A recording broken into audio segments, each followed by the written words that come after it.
You want to push your message, momentum, and make it memorable. This is the My Campaign Coach podcast, where we talk about how to win elections. Every week, we let you hear straight from the best consultants, operatives, and candidates in the game, all for one reason: to help you win. For more information about how we can help you win, visit mycampaigncoach.com. Now, here's your host, Raj Schaefer. Welcome to the How to Run for Office podcast from My Campaign Coach. Thank you to everybody who's been sharing the podcast and giving us great reviews. Both of those are a huge help to us in reaching new listeners, and we've been seeing a big uptick in downloads and listeners the last couple months as a result, and I love seeing those numbers go up. This week's guest has been in the inner circle of more presidential campaigns than anyone we've had on the podcast, and frankly, probably more than anybody I know. Alice Stewart has worked for Michele Bachmann, Rick Santorum, Mitt Romney, Mike Huckabee, and Ted Cruz. And after Senator Cruz's exit from the presidential race, Alice joined CNN as a political commentator. So if you turn on CNN or log into Twitter, chances are that you won't have to wait long before you'll find Alice providing poignant commentary on the political issues or campaigns of the day. As we got to know each other during the Cruz campaign, I quickly came to like and respect her for the way she handled herself and the relationship with the media. She keeps her wits about her under fire and always treated those around her with respect. She has an incredible wealth of knowledge to share with us today, and I'm really excited to have her on the show to talk about crisis communications and how you as candidates and campaigns should build relationships with the media. Alice, thank you for coming on the podcast. Welcome. Raz, it's great to be here with you, and it's good to talk after it's been a while since the campaign, so it's good to catch up. It has been far too long, and I'm excited to get to talk to you about just all the different campaigns you've been on, and I appreciate taking time out of your schedule and being up there in New York and running around, traveling the world like you do. Thank you for coming on the podcast and being able to share a little bit of information with us today. Well, I'm happy to, and your introductory was so flattering. I think it's all downhill from here, so let's just end it right here. Well, you know, I told you we'd keep you up here for a little bit. So what I want to do is let's start out by kind of talking about your background. I'd love to find out more about kind of where you come from, and obviously with 5 presidential campaigns and gubernatorial campaigns and CNN, you've been able to accomplish some incredible things. But let's talk a little bit about how you got there and what got you involved in politics in the first place. Well, let me just say, first off, I've been really blessed to have done the things that I've been able to do in my career. And I started out actually as a news reporter and anchor in Savannah, and then I moved to Little Rock actually to cover the Whitewater trials, which goes to show how old I am. And over the years, I became friends with Governor Huckabee, and it's difficult as a journalist to actually build a relationship with someone you're covering, but he's such a great person, a kind person.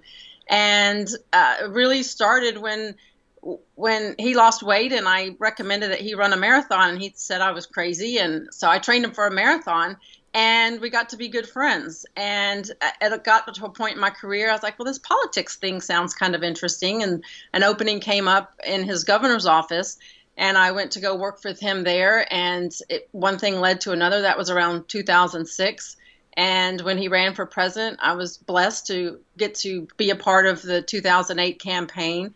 And kind of the rest is history. I was fortunate to get in on the ground floor of a pretty bare-bone campaign, and given the character of Mike Huckabee and what this country needed at the time and his ability to connect with the people, we managed to do something that very few politicians have been able to do, and that is get out there, have the right message and the messenger, and create something that is truly memorable and made a great impact. But at the end of the day, in politics, you also need money, you need the party support. But that's how I got into it. And then from there, I was fortunate to, continue. I went back to Arkansas, and I worked as Deputy Attorney General for a while. And when the next presidential campaign came along, I was fortunate to work for Michele Bachmann. And a lot of that came from the same people that worked with Governor Huckabee or working with her.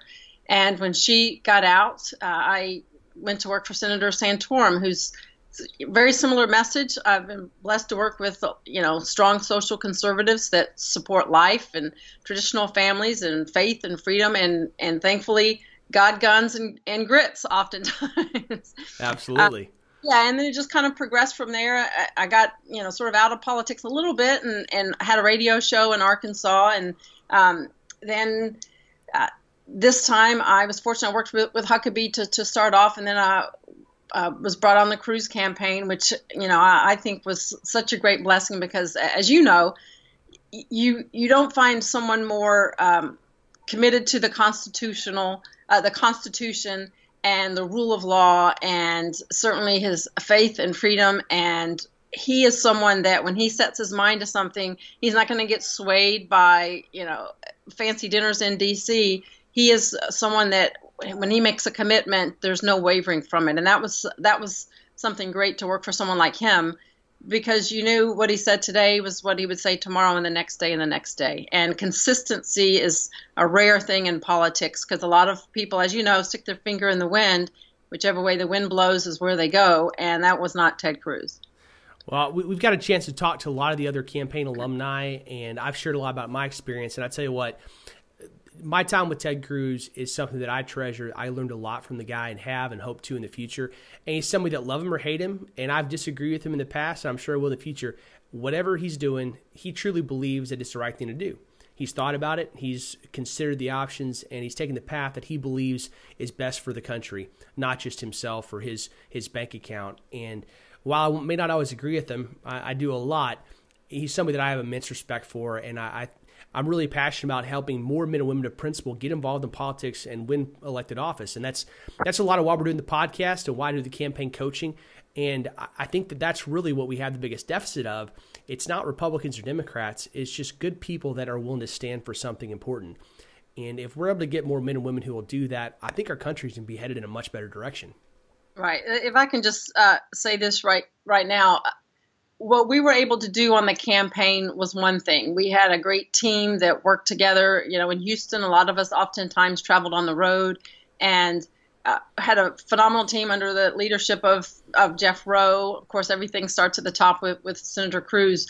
But we could not have done what we did with regard to really communicating with people across America without the work that you did and others out there helping us to get the message out there. And people know you and know what you stand for and know when Raz is saying, hey, this is a person of principle, they believe it. Of course, we're going to say that. We were paid to do that. But what you were able to do and others like you that helped us get the message out was so critical. And, I hope you continue to do that. And I hope others, if they either get on a campaign or do what you did, just working with us to reinforce what we're doing from the campaign is a big part of what we had to do and the success that we did have.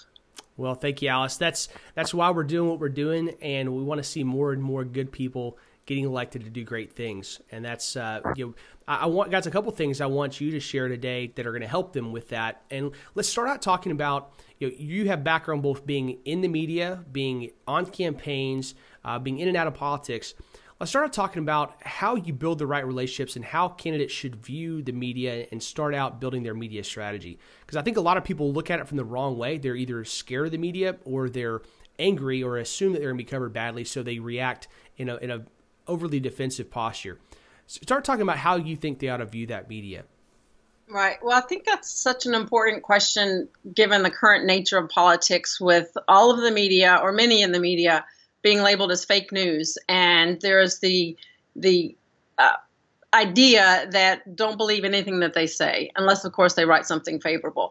What I've learned being on both sides of the media, whether I was a journalist or being in politics, relationship building is critical. And when I was a journalist, I went out of my way to make sure and get to know the elected official or the candidate and their spouse and build that relationship. But when it came to the story, it was the facts and making sure I got both sides of the story and getting the facts right. Now in politics, the best advice I could give to anyone, whether they are running for office or running a campaign or overseeing a communication shop, is to build on those relationships. And certainly they're not going to take your press release and run it like a news story, but you're certainly going to get more favorable coverage when they know that you respect the job that they do. And also a caveat to that is keep in mind the media might be friendly, but they're not your friends. And right. Sometimes they will go out of their way to ingratiate themselves with you. And that's part of the job. They're selling themselves on you to get access to you or the candidate. But don't ever be mistaken that just because they're friendly with you, that they're going to give you the glowing story you want. They are going to cover the story and let the facts go where they may. So, but that being said, it's difficult to find that right balance. And I think the most important thing to do is, from a campaign standpoint, respect the media, respect the job that they do, and when you can, give them answers, give them the time of day and respond to their questions, because often when you ignore them is when they're going to go to the path of least resistance, and generally they're not going to get an answer that is very favorable to you. So I always believe that open lines of communication with the media is a good way to go. So what are some ways for candidates to start building that? Because you mentioned it's a relationship, right? So this doesn't just happen on your timetable. And as we all know about building relationships with friends, if the only time that I hear from you is when you need something from me, that's not really a relationship. I'm just doing you favors.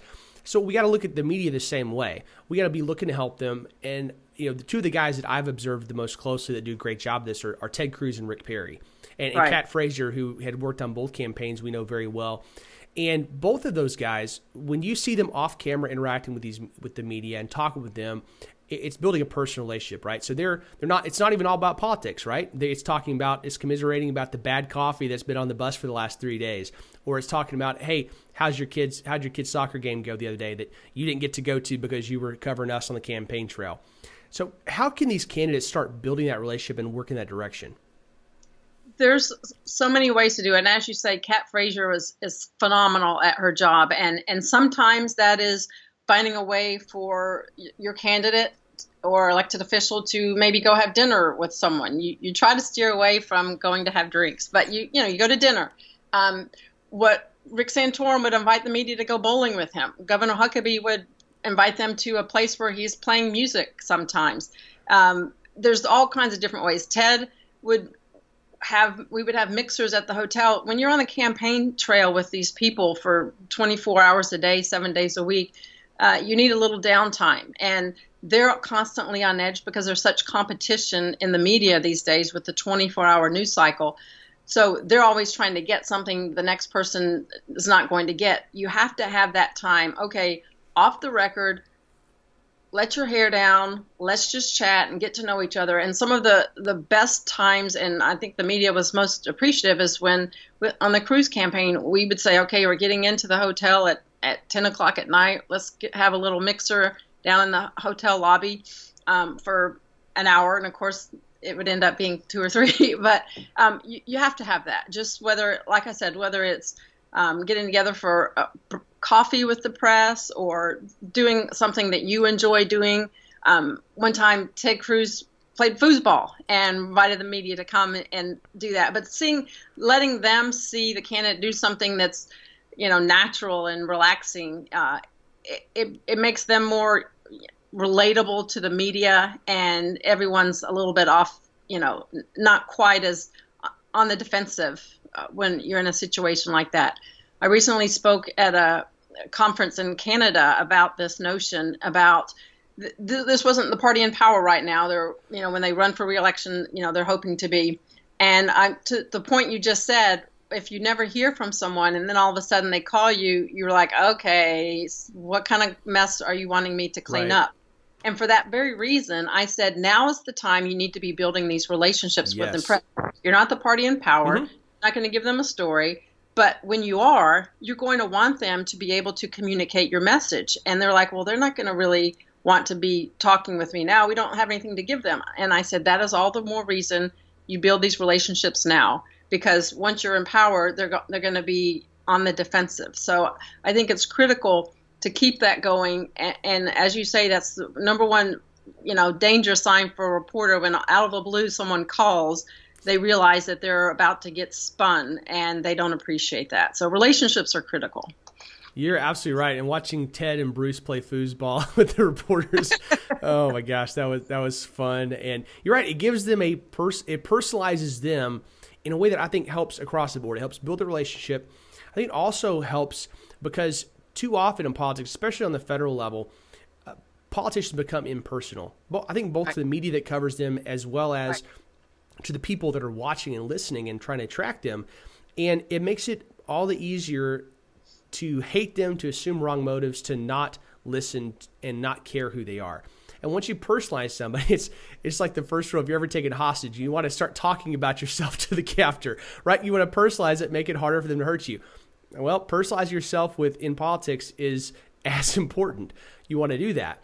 But you mentioned, off the record and these kind of mixers, and I know there's a lot of candidates and folks that haven't had media interaction before that don't necessarily know the rules of the game. How do you set up those rules of engagement, and what do people need to be thinking about, keeping an eye out for when they're talking with the media and setting those rules down? Well, let's say if someone listening is considering running for office, one thing I've always found valuable is a breakfast roundtable with the candidate. And generally, right off the bat, and they're just getting to know the candidate or the campaign or the issues, an on-the-record roundtable breakfast or lunch is a great way for, key journalists, whether if you want to make it conservative journalists or you want to make it all print journalists, these kind of opportunities for access are generally better if you have all print at one event and all broadcast at another, because they need different things. But an on-the-record roundtable breakfast is good, and that it gives them an opportunity to ask questions they may not be able to ask at normally, and they can all feed off each other's questions, and those are good to set up in advance. And typically what you want to do is, on something like this, you would bring together a group of people, say if you're a conservative candidate, conservative journalists or conservatives right, that certainly aren't going to attack you, because when you're doing a roundtable like this and you're trying to get your message out, you want a good collection of stories that are a positive reflection of what you are and what you stand for and what your principles are. And when you're doing that and you're taking the time to do it, you don't want to get mixed in with that, a Huffington Post or a news journalist that will only ask you critical things and write a crappy piece. So it's good when you can to bring together and have a couple good, you call it a news cycle, whether it's a day or two or they feed off of that, to have a good, strong news cycle of positive stories from a conservative press. And if all goes well, I've always found that broadcast follows print. So if you get some positive print articles, then Fox will call you up, or Rush Limbaugh may call you, or Hugh Hewitt, or right, Glenn Beck, or those kind of radio people. Broadcast is a good way to reinforce what was in print. So good positive print stories are a good way to springboard into other types of media coverage. Well, and a great example of that was how Ted announced his Senate run here in Texas. It was on a conservative blogger call. He had a ton of bloggers here in Texas, as well as folks around the country, and did a conference call where he had all these people on that were invited, many of whom he knew because he'd been building relationships through the conservative world for the last several years, through a lot of his career. And so he was not an unfamiliar person, these folks. So they knew him, knew what he believed, and they had relationships already standing. And he brought him in to this call, gave him exclusive access, and took questions, open forum, exactly the type format, just virtually rather than in person, because there's a lot more people. And that gave them an incredible jumpstart, especially when he was had such low name ID and was a long shot here in Texas for the Senate race. And even if you're a local guy that's running for city council or school board, your ability to pull together some folks that are the print media in your hometown, with newspaper circulations, especially being what they are in small towns, the opportunity to have that kind of exposure, to have that conversation, especially if you've been building those relationships for a while, would be huge. And they definitely would love to get those kind of exclusive access that you're not given to a lot of other people, because you're the one that controls access at this point, and that's a tool you could use to build relationships and help them. And that's when you're able to help them, that's a great way to build relationships instead of always asking for something.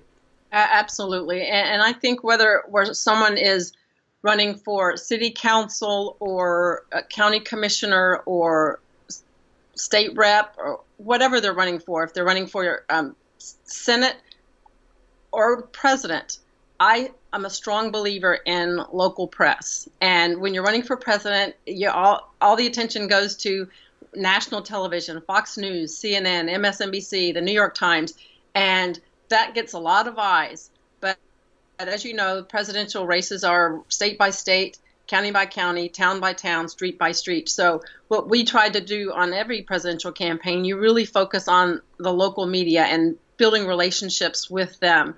And of course, I could tell you every single reporter in Iowa. I've been there, so much.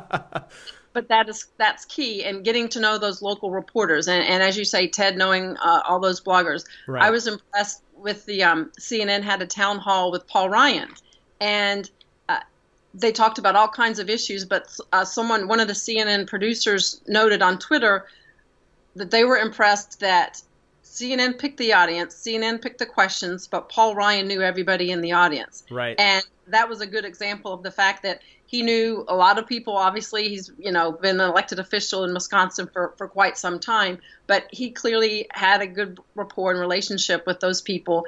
And that is key, building relationships with the people, but also the press. And when you're running for office, you have to feed the local press. People will make their decisions more on what they see in the Fort Worth Star or the Dallas Morning News more than what they see on Fox News or New York Times, because they trust those people. They're local people, and the local news, they go to church with these people. Their kids play on the same baseball team together. So nurturing the local press is critical. There's one story that I always show when I'm speaking is when Ted was in Pennsylvania, and it's the classic story. When you're garnering local press, you want to push your message, momentum, and make it memorable. And this story was classic in that the reporter started off with Ted Cruz talking about healthcare, taxes, immigration. It was our key talking points at the time, and energy also key in Pennsylvania. They read off our talking points. Ted was able to say, we've got great momentum, things are moving forward. And at the end, he rode on a roller coaster that's really popular in that town.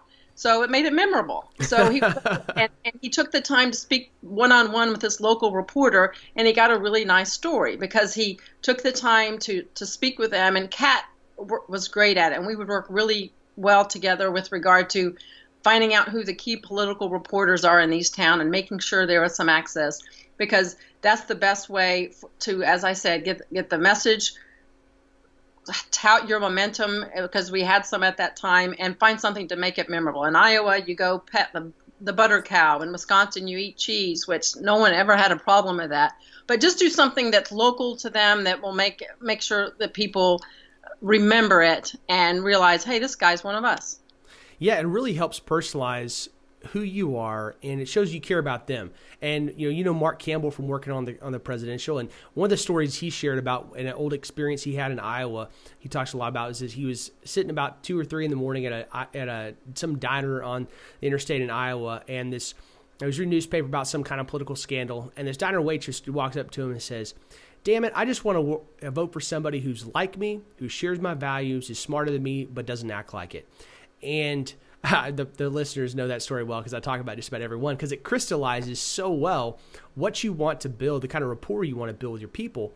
And when you're running around from city to city, even within a district, let alone the country, showing that you care about the individuals, the personalities of those towns, and the people in them is huge. And the way you do it is in small things. It's not in grand gestures. It's like riding that roller coaster in Pennsylvania. That meant something to the people in that town and that area, and it told them that Cruz likes the same types of things that they do. And it communicates it in a way that he could have made a big speech talking about how awesome this town is, how's the best town in Pennsylvania or the country, and it wouldn't have had nearly the impact that riding a little roller coaster had on them. Absolutely, and those little things are key. And another way also is, when you have 5-6 campaign events a day, you have to stay on schedule, or you're just always playing catch up, and that is not a fun place to be. But one thing Ted always made sure that we did is always blocked off time after each event to make sure that he spoke to every single person in the room and connected with them, took a picture, signed autographs if they wanted. And it wasn't that he felt as though, oh, I have to check the grip and grin box today. He did it because he wanted to, and he wanted people to really genuinely see and know that he's actually really interested in what I have to say. And a lot of times he would have us, if someone shared a personal story, he would want to make sure we would write it down so he could go back and refer to it later. But taking the time to speak with people one-on-one makes a huge impact on them. Anybody can steamroll into a town, parachute onto the stage, parachute off, and get back on the plane and go back home and make a great speech and get great news coverage. But the people that are actually making up their mind really want to feel like if he's going to stick around and shake my hand or let my kid take a selfie with him, then he's interested in me. Now, you mentioned a couple of different phrases: on the record, off the record, on background. Talk a little bit about what those mean and how candidates need to be careful about how they're engaging with and setting up the rules of engagement with the media. Yeah, and this is instrumental really for the candidate and the elected official as well as the staff. And clearly on the record, if every day in the Cruz campaign, I would go through what our talking points and message would be for the next day. If we were going to Iowa, we would talk about energy. If we were going to New Hampshire, sometimes we talked about the opioid crisis. When we were in Iowa, we would talk about the corn industry and ethanol. And you want it to curtail, really focus to the specific area where you're speaking. And sometimes it would be more broad, like healthcare, or if you're introducing a new immigration package, or if you're running for city council and you're saying, hey, I'm going to set aside money to fix the potholes in our street, which is important to a lot of people. But if you know you're going to roll something out, one of the things before you're actually having the news cycle is leaking it to the media. Hey, tomorrow Raz is going to have a press conference about infrastructure improvements in our city and money for potholes. And you leak that to someone on background, and that way you get some coverage before. And the differences are, on background is basically a way to let a reporter know, hey, tomorrow this is what we're going to be talking about. You can also provide information to a reporter off the record, which means you can run with this information, but you cannot attribute it to me. And generally, some reporters will say, well, I have to be able to say it's attributed to someone. And you can say, a source, a communication source or a source close to the campaign. But it is information that you're comfortable with them putting out there, but you just don't want your name put on it. And then there's on the record, whereas me as Raz's communications director saying, all right, letting all the Fort Worth media know Raz is going to have a news conference tomorrow, and he's going to talk about infrastructure improvements on the roads and bridges in Fort Worth. And that's something they can go with. And then if they call the next day with wanting more specifics on it, then I can provide them any information pertaining to, what your plan is on the record, because it's something that we want to get out there. But all of those different types of providing information to the media are critical. Sometimes you have to provide stuff off the record to correct something that may have, been falsely reported. But each different way of communicating the message to the reporters is important. And a lot of times, if you're trying to, unfortunately, a lot of times information that's provided off the record is critical of someone else. But you can also use it to your advantage when you're wanting to help fine-tune where your campaign is and what your message is. Well, and that's something that you have to both agree to, right? You don't get to say, oh, we're off the record now, and you have to agree that both parties have to agree to that situation. Absolutely. And I do a lot of interviews now with print journalists about whether it's Trump or Pence or Republican overall. And I have access to White House officials on a regular basis, and I can get stuff, pretty freely. And I'll have reporters call all the time, and you say right off the bat, this is on the record. You can say my name. I'll tell you whatever. And my mindset going into the interview is everything I say can and will be used against me in a court of law. Yes, the New York exactly. Times. So, as someone on a communications team, you realize right off the bat, everything's on record.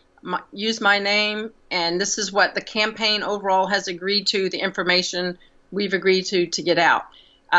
If there's something that you want to get out there that you don't want the campaign's not ready to officially announce yet, then you state before you even start the conversation, I can tell you something off the record that you can use help, whether in your planning purposes, or you can write based on what I tell you. But you absolutely have to have that agreement ironed out before you have the conversation. And there are times where I'm having a conversation with a reporter that's on the record, and then there's something I need to convey to them to help them clarify the story. And I know these people well enough, and I trust them, and there's a mutual trust and respect where I can be in the middle of an on-the-record conversation, and I will have to say, can we go off the record for a minute? And they will say yes, and then I'll say something off the record to clarify. If I feel like they're going off in no man's land on this topic, I'll say off the record, you're way off base, you're barking up the wrong tree, let's get back on this. And that helps them from wasting time on an issue that's not important. But you have to set those guidelines before, and so there's no question about it. Case in point, Anthony Scaramucci and Steve Bannon. Anthony Scaramucci thought, I assumed, that his phone call with Ryan Lizza was off the record and that wasn't going to be reported, and his potty mouth was on overload.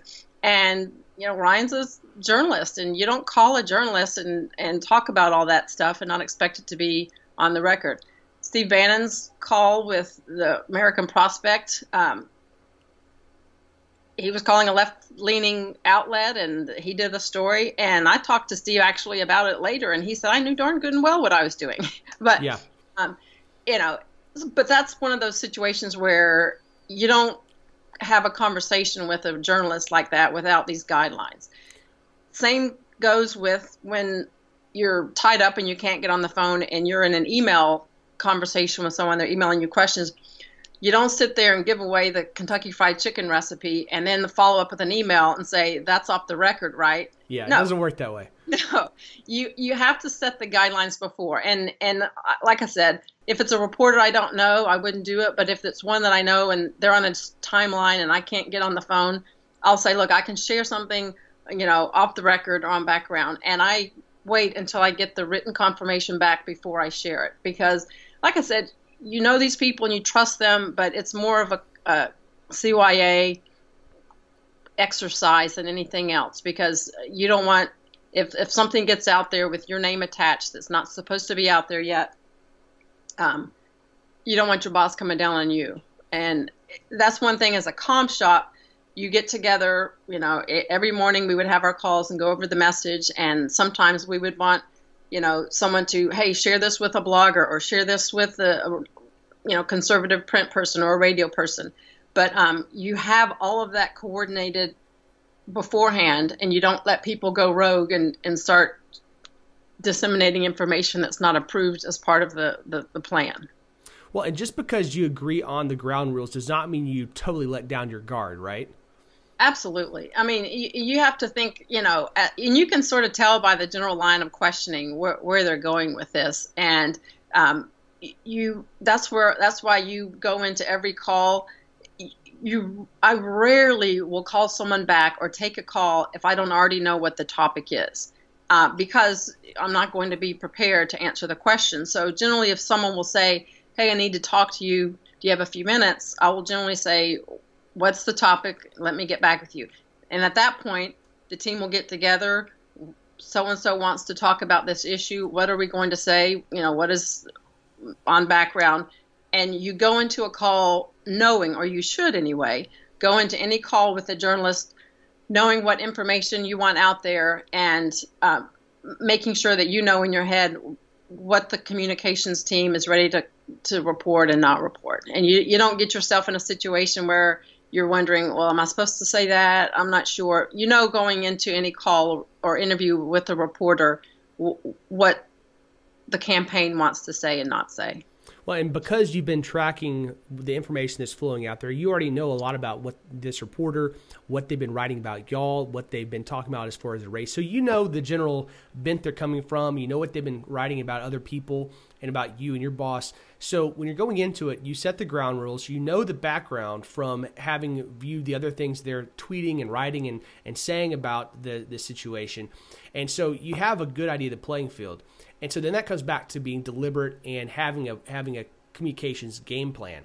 So when you're looking at that, you've already talked a little bit about the fact you have a calendar, right? You have your message of the day. You have based on the timing, based on what you're rolling out, where you're at. You have specific things you're trying to get out there. As a communications team, and talking about general rules for whether you're a small shop of, basically a volunteer and the candidate up to an actual, real communication shop, how do you approach there's those basic steps of being strategic with your message? Okay, there's a handful of ways to get your message out. First and foremost, make sure that you're the one delivering the message and not someone else. You want to define yourself and your message. You don't want your opponent to define you. So when you have a message you want to get out, or say a new issue that you're promoting, one, you write your press release. You write your press release with all your facts, where you stand, quotes, and what you want to say about this. It's always good to throw in some data and supporting information to back it up. You write your press release. You have a news conference. It's always good to have your news conference at an event. Say you're doing a story on the economy, and in 2008 it was always visual to go to someplace in Detroit, an old abandoned warehouse, to say policies have destroyed this, liberal policies in Detroit have destroyed this town. So you want to have a news conference generally at a place that's visual, that reinforces the message that you're trying to give. We have found that it's important to do a gaggle in the morning, and that is often much more informal than a formal press conference, and that is bringing together what on the presidential campaigns were the embeds, the people that followed around the candidate 24/7, bring them together, push out your message, whatever it is for the day, and enables them to ask questions. The problem we had with that often is that the opponent would always start his morning off with a tweet about something that had nothing to do with our message, and then we were off all day. That's a fun of running against Donald Trump right there.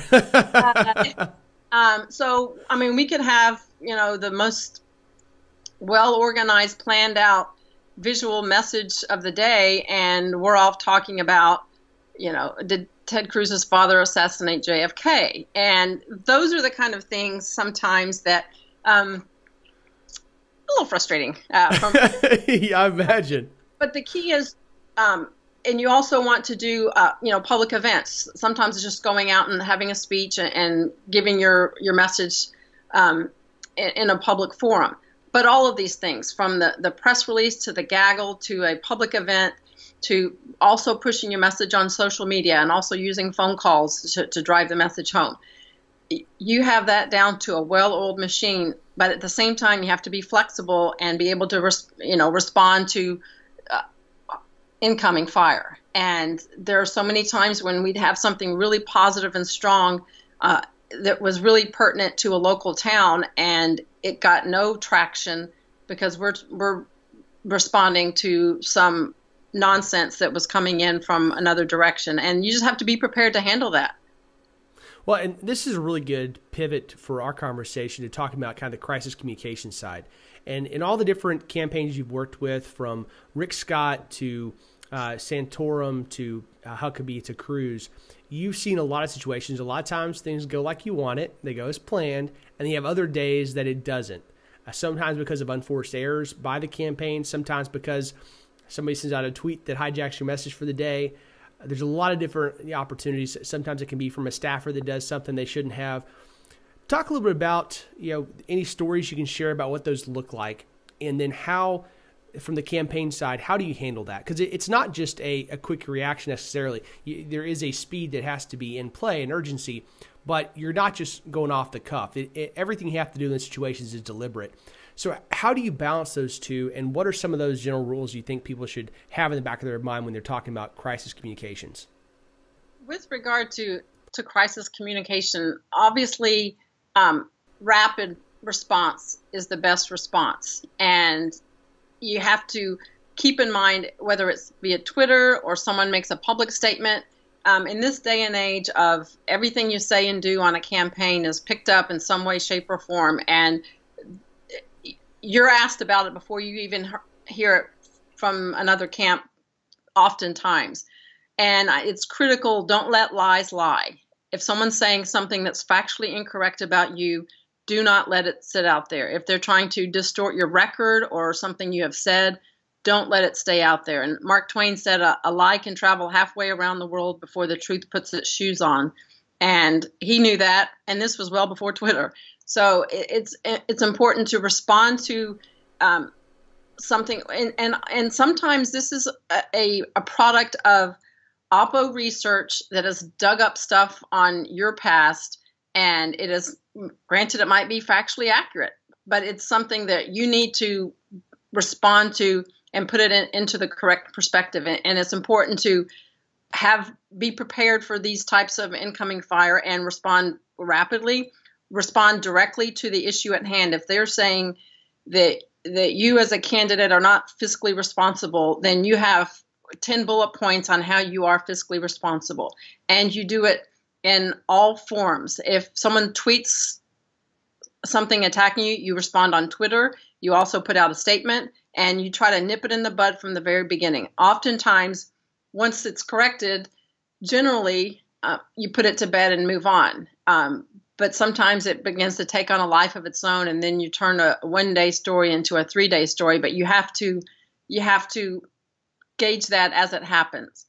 But the most important thing is when there's a crisis, communication, whether it's a self-inflicted wound or someone is trying to distract, then you have to respond rapidly. A lot of times what happens is, this happened with Cruz, it happened with Huckabee, on occasions where they're at a speech and they will say something and a reporter will take half of what they said.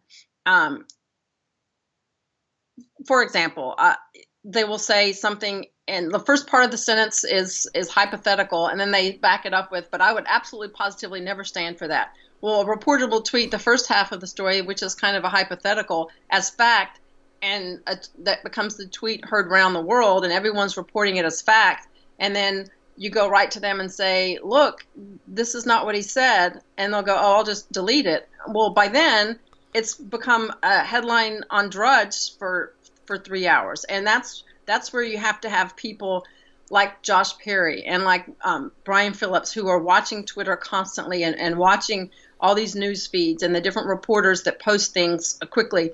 You have to have someone that all the time, especially when your candidate is speaking, watching that. And when you can catch something right off the bat and nip it in the bud, hopefully you can prevent it from becoming a news story. Because an inaccurate tweet that takes something out of context or out of perspective can become a news story by the Daily Mail so quickly. And then every other journalist says, well, it's a news story. Well, it's a news story based on something that's not true. So the quicker you can put out a inflammatory tweet, the greater chance you have of it not blowing up into something that becomes a major distraction. Well, and that's something that you guys did. You mentioned Josh Perry and Brian Phillips, two guys who were focused on rapid response and on social media, directly and nearly exclusively. And those guys headed off more than a few times when there was distracting stuff or things that were said that were untrue or were only part of the story, and helped keep you guys on message. And one of the things about the way they operated is that they both were known to have good judgment when it came to how to handle the situation, because they had a level of autonomy that was different and separate from a lot of the other folks on the campaign that had official access to social media accounts, because they had experienced Ted and Jeff Rowe and the rest of the team trusted them, and they took it very seriously as far as knowing that if they did something stupid, it was going to be their butt on the line. Right. And so they were careful about that, but and so they were able to take a lot of those quick hits, the things that we don't respond now. We don't get to have an email chain or a conference call. There are other situations where you have to have a little bit. Speed is essential, urgency is important, but you spend some time thinking about it. And frankly, more local campaigns have more time because of the news cycles they live in than a presidential campaign does. So isn't it important that they take that time to make sure they're comfortable with that their strategic goals are being met by their responses? Right. I mean, it's in the day and age of Twitter and split-second news headlines, it's important to address it quickly, but it's more important to get it right than to get it right now. And that's where people like we had on the Cruz campaign were instrumental in that many of them had worked with him for many years. They knew his policies. They knew his record. They knew what he had said and not said. And oftentimes, if he was at an event speaking, there's someone back at headquarters that was listening, whether it's C-SPAN or online or, some geeky political site that streamed live these geeky things. So they knew what he said. And so they knew that's not true. And that's important is for you to always be one step ahead of what's going to be tweeted or said about you. And there was often times where, when someone would tweet or push something out that's not true, we knew unequivocally right at the moment that it was not correct and how to respond. But there are times when you have to sit back. You might have to call your, foreign policy expert or your economics expert or your immigration expert and just to double check. And it's also good too if you can pull a quote, whether it comes from a television interview or transcript of a congressional vote. Sometimes you have to take the extra step and pull documentation that shows that. And most campaigns will have that. When you start off a campaign, you do, oppo research on other candidates, but you also compile a vulnerability research on yourself. Right. Where are you vulnerable? Where are your areas of attack? And where do you anticipate people attacking your record? And you have someone pull all of your voting record and how you've spoken out on issues. And we had it all in a large book. Some of it was on electric format too. So if someone would tweet or write an article that was incorrect, we would say that is wrong. Here's stats and data to back it up. And when you're showing them word for word from a previous interview or the congressional record of their vote, they have no choice but to back down. So the more you have the information to respond, the better. And we had John Lapp on from Intel's that handled a lot of the vulnerability study research for the Cruz campaign and does that for others. And we talked in great detail about the importance of that. But one of the things we didn't get into with him was just how you go through building out that battle plan. Because what you're talking about is that basically you guys looked at all the vulnerabilities, all the potential attack vectors that people might come at Ted from, and you built a plan that you could literally pull off the shelf or pull up on your iPad and say, okay, we were attacked here. This is the response. We've got the talking points. We have the quotes and the references to the votes taken, to the times he said this, and we're ready to go. That takes a lot of work, but it saves you a lot of time and a lot of news cycles, doesn't it? Absolutely. I mean, and that is part of what you do before you even decide to run for president. And the vulnerability study is, it's for some candidates that may have things that, they might not want people to know about. It's a daunting endeavor, but you need to know, and campaigns and people that are signing on for a candidate, they need to know, well, is there something I need to worry about? Am I going to, stick my neck out and sacrifice time for my family to be with someone that, come to find out, he's got another family that lives up in Oregon? Those are the kind of things that you want to find out about, and certainly their record and where they've stood on issues. And obviously, if someone is now pro-life and you find out they were pro-choice early in the campaign, you need to know those things. And it is very labor intensive. It is expensive to hire firms to do this for yourself. And it's not just a matter of having ammo to attack someone else's, but it's having the shield and armor to protect yourself from incoming fire. And the labor that's done before the campaign and throughout the campaign to compile that is so critical, because when you need it most, when you are under attack, speed is everything and timing is everything. And you need to have all of that ready to fire back when you're receiving incoming. And, it's a matter of, plan your work and work your plan, and you have to plan what is going to happen, what you expect to happen, and the more you plan and the more you have things ready to go, the better you're going to be when the battle starts. You're 100% right. And one of the biggest things that I always emphasize to the candidates that I coach with and through our training programs is that pre-campaign launch preparation. It's building those systems and processes that are unsexy and they're boring until you need them. Right. I know that when I was working in the senator's federal office, we had a basically a disaster response plan that was in a binder, and a lot of companies have these, where it's like everything from active shooter to an earthquake. And you know how often we get earthquakes here in Texas, but we had everything so that if something started to happen, we pulled it open, flipped to the tab where that disaster response scenario was in, and we executed that. We didn't have to worry in the chaos of what to do next, what's the next step, because you're under pressure, you're under fire, and you need to be able to read it out of a book. If you have those things planned out ahead of time, your unforced error rate is going to drop dramatically.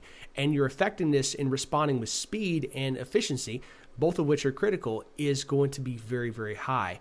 And I think that if these candidates, if they'll do those vulnerability studies, if they'll think through those attack vectors and responses, that's going to be great. And one of my favorite examples of somebody that should have known better but didn't was Rove and Bush back in 2000 with his DUI coming out. Right. And that was something that if they would have taken an honest assessment of the impact of that coming out, and Rove has said since, I was like, look, we should have come clean on that early on in the campaign, maybe even our announcement speech. Just get it out there, because weirdly enough, for as much thought and planning as they put into that, they didn't believe it would come out, and they didn't spend the time to figure out, if it does, what do we do? And even if they would have done that, even if they hadn't have, opened it up and talked about it early in the campaign, if they would have just had a response plan, that would have been a different story. But it nearly cost them the election because they didn't have that planned out. And that's key. I mean, it's an uncomfortable topic to discuss and type out and put on a piece of paper and put in a binder for all your campaign to see. But if you know it, you can guarantee your opponent knows it, and they're gonna push it out there at the time when you least expect it and least want it, and you're a fool not to be prepared for it. And as you said, the unsexy, labor-intensive, boring, grueling aspect of putting together your vulnerability study, combing through congressional records and local news clips is so boring, but it is so important, and it's a critical part of a campaign. Well, Alice, I appreciate so much you coming on today. This has been an absolute pleasure for me. Great to reconnect with you, and I can't thank you enough for what you've been able to share with all the listeners out there.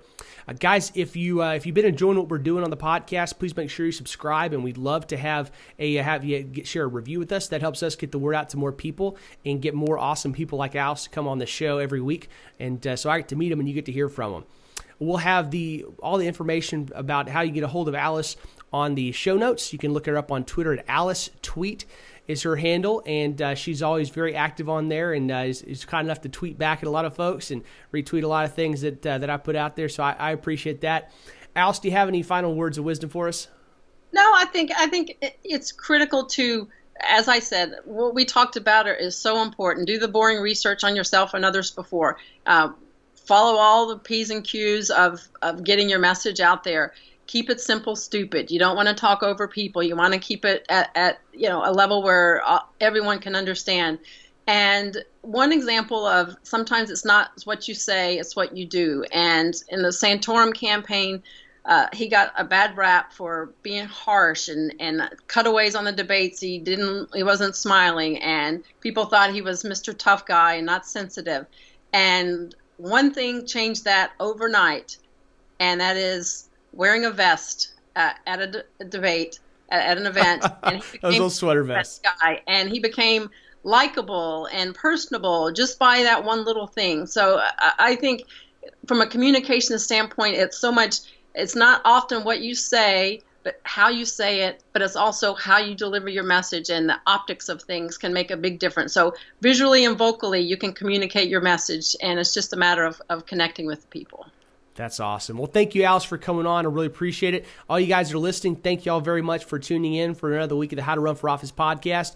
Be sure to tweet at Alice. It's Alice Tweet is her handle, and we'll talk to you guys again next week. Please subscribe and rate us on iTunes to help spread the word. We'll be back with you next week with more campaign insights from My Campaign Coach.